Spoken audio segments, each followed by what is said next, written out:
ハンターウイルスもしかしてコロナの再来でしょうか。クルーズ船の中にハンターウイルスが増えていて、で、どこも寄港させないとか、フランスの人もかかってるよねとか、あと南アフリカで降りた人が飛行機で行こうとしたら、飛行機乗る前に死んじゃったみたいなのがあって、パンデミックになる可能性があるよねっていうので、今のところハンターウイルスが増えているクルーザー自体は、他の港に寄ったりしてっていうのをできないように隔離してるんですけど、で、コロナの時を思い出していただきたいんですけど、プリンセスダイヤモンド号というのが寄港しなかったんですけど、日本にね、横浜のあたりに止められて。でも結果として日本国内で広まったように、クルーズ船で広まるということは、もう他の地域には結構、ハンターウイルスを持っている人というのがうろうろしていて、で、そういう人たちというのが空港なりに行ってうろうろしていて、世界中に出回るっていうのは、もう多分起きてるんじゃないかなと思うんですよね。コロナウイルスが COVID-19、2019年に流行ったっていうので、COVID-19 っていうふうにフランス語圏で言われていて、日本だと2020年から始まってるように見えるんですけど、実際その COVID、コロナウイルスって2019年から始まってたんですよ。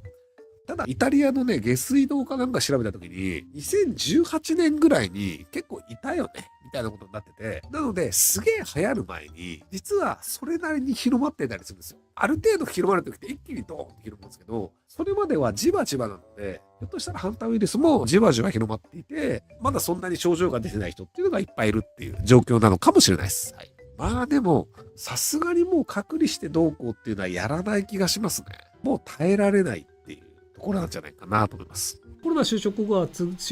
は次の新ウイルスのパンデミック対策が作られるでしょうか。例えばウイルスが入らないように空港を閉鎖したり、飛沫感染しかしないと嘘をついて安心させようとしたりしない、一人でも出たらヘメロックダウンをする、嘘の情報を流す人たちを逮捕する反ワクチン対策など、多分ならないんじゃないですかね、日本は。もしなるんだったら現時点でもうワクチンパスポートだったりとか、ワクチンの強制とかやってると思うんですよね。でもそれができてない時点で社会の世論というところに流されて、反ワクチンの人たちの言うこともちゃんと聞かなきゃいけないよねみたいなことをフラフラし続けるっていうのは変わらないんじゃないかなと思います。日本って製薬業界にそんなに突っ込めるお金ないんですよ。アメリカってファイザーに政府として1000億円ぐらい突っ込んだんですよね。モデルナとかにも突っ込んでると思うんですけど、お金いくらでもあるから製薬会社さっさと薬開発しろやっていうのを突っ込めるんですけど、そういうのも日本はなかなかできないと思うので、そこら辺の日本の構造自体が変わってないので、新しいウイルスが出てパンデミックになってもあんまり結果は変わんないんじゃないかなと思います。思いやりとは何でしょうか。思いやりというのが人によって定義が違うと微妙だなと思うんで、とりあえず思いやりの定義から説明をするんですけど、他人に対して気を配ることというのが思いやりなんですよ。優しさというのは他人に対しての優しさが思いやりです。自分に対して優しい人っていうのは思いやりではないんですよ。パワハラをする人とかセクハラをする人って自分に対して優しいんですよ。俺はセクハラしたい。俺はパワハラしたいって。される被害者は知ったこっちゃねえ。思いやりというのはあくまで他者に対して気配りができることなんですよ。無農薬栽培というのを気配りをせずにやろうとするのであれば、無人島かその島で農業をやってるのがただ一人でない限り、そもそも成立しないんですよ。無農薬栽培をやった場合何が起こるかというと、そこでその作物を食べる虫が生まれるんですよ。でも無農薬の人は別に無農薬でやりたいからっていうので、そこでやって虫食いがあった葉っぱを取ってそうじゃないものを食べる。これ全然個人としてはいいんです。ただそこで生まれた害虫は他の畑に行って他の作物を食べちゃうんですよ。隣の家の畑、隣の水源。無農薬でリンゴを作るすごいって言うんだけど、いやいや隣のリンゴ畑どうすんの？無農薬にした時点で虫が発生しなくなるわけじゃないですよ。害虫の発生量は確実に増えるんです。でも無農薬がいいよねって言ってる人って無農薬栽培をやった時に周りの畑、周りの農家さんがどうなるのっていうところに気を配らないんですよ。気を配れたらこれは迷惑になるよね。じゃあ周りに迷惑にならないようにどうすればいいかっていうのを考えるんですよ。でも無農薬最高って言ってる人って他者に対しての気配りっていうのがないんですよね。反ワクというのがどういう状況かっていうので、コロナの時に若い人ってワクチン打とうが打ちまいが大体死なないんですよ。知ったこっちゃないんですよ。若い人にとってみたらね。でも高齢者に関していくとコロナワクチンを打っていくかどうかで致死率が5倍とか10倍変わるんですよ。コロナワクチンを打つことによって重症化しづらい。重症化しなければ死なないんだけど、70代とかになると重症化するともう大体3分の1死ぬよねみたいな。っていう状況だったんですよ。でも重症化させないワクチンというのがあったので、これを打った方がいいよねと。ただじゃあワクチンってどういうものかというと、本人だけじゃなくて、例えば10人ワクチンを打っていて、1人たまたま病気でワクチンを打てない人がいたとしても、周りの10人がワクチンを打ってると、そこで病原菌ウイルスが伝播しないんですよ。自分自身はかかっても大丈夫だよねとかっていう20代、30代、40代はそうなんだけど、ただそこでウイルスを受け止めるキャリアとして、どんどんウイルスを出す側になっちゃうんですよ。20代、30代、40代だとほぼ重症化しないので、なので風邪ひいたなぐらいで別に何の問題もねっすみたいな、俺の友達とかでコロナで困ったやついねえし、だから俺も別にコロナっぽかったけど別に何の問題もないし、そうだよ。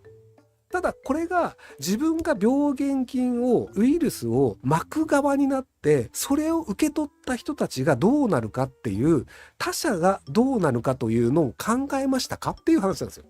例えばじゃあ家に70代のおばあちゃんが住んでいます。既往症があってワクチンを打つことができません。でそうなったらその家族でコロナかかっちゃったよねって言ったらおばあちゃんに感染してでおばあちゃんが重症化したらほぼほぼ既往症があるとなくなっちゃうんですよ。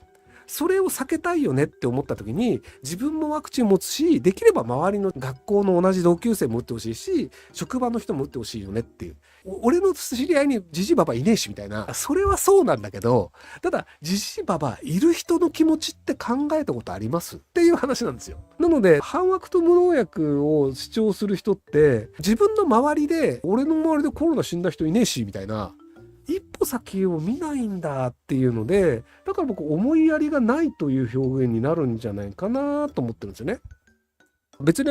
他人なんか知ったこっちゃねえやっていう生き方をする人たちも全然いるのでそれは個人の生き方としていいと思うんですよ。ただそれを思いやりがないと日本語では表現します。なので俺たちは大丈夫反ワクで無農薬できます。でも僕ら他者からするとでもあなた方思いやりがないし想像力がない人たちですねっていうふうに思いますよって話です。難しいのが感染予防効果はない。これ正解なんですよ。そうなんですよ。重症化しづらいなんですよ。コロナの場合って感染はしちゃうんです。でただ重症化しなければ例えばじゃあ仮に僕がコロナウイルスかかったとしても僕多分ワクチン打ってなかったらも平気で生きていられるタイプなんですよ。体力的にも既往症もないので。でただワクチンを打ってなかった重症化したとしても生き残れるんですけど重症化した場合に僕が生産するウイルス量は圧倒的に増えるんですよ。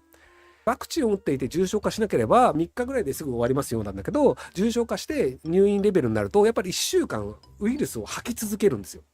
体調が悪くなるまでにやっぱ3日4日かかるのでその3日4日ってめちゃめちゃウイルス吐き続けるんですよ。なので結果として僕はウイルスを吐き続けて他の人に感染させてしまう可能性があるんです。なので感染予防の効果はないんですけどただウイルスの出す量は減るんですっていうところでなので僕はワクチンを周りの人のために打った方がいいんです。僕は別におじいちゃんおばあちゃんと同居してるわけじゃないしうちのね彼女も別にそんな年取ってるわけでもないからだから僕がコロナなんても知ったこっちゃねえよなんだけどただそれによって周りで誰か迷惑を被る人がいるのであれば当時無料だし注射嫌だけど別にいいんじゃねえのっていう話でさえ本人が打てが済むことっていうのも先ほど言ったんですけど打てない人がいるんですよ。糖尿病悪化していてそもそも論こういう注射打てませんとかコロナのワクチンを打つことができない人というのもいてその人たちを守るには周りの人が打たなければいけないという話です。僕は最初の頃はねコロナワクチン否定派だったんですよ。いや半年でできるわけないでしょ。もともと治験とか含めて 2,3 年かかるもんでしょワクチンって思ってたんで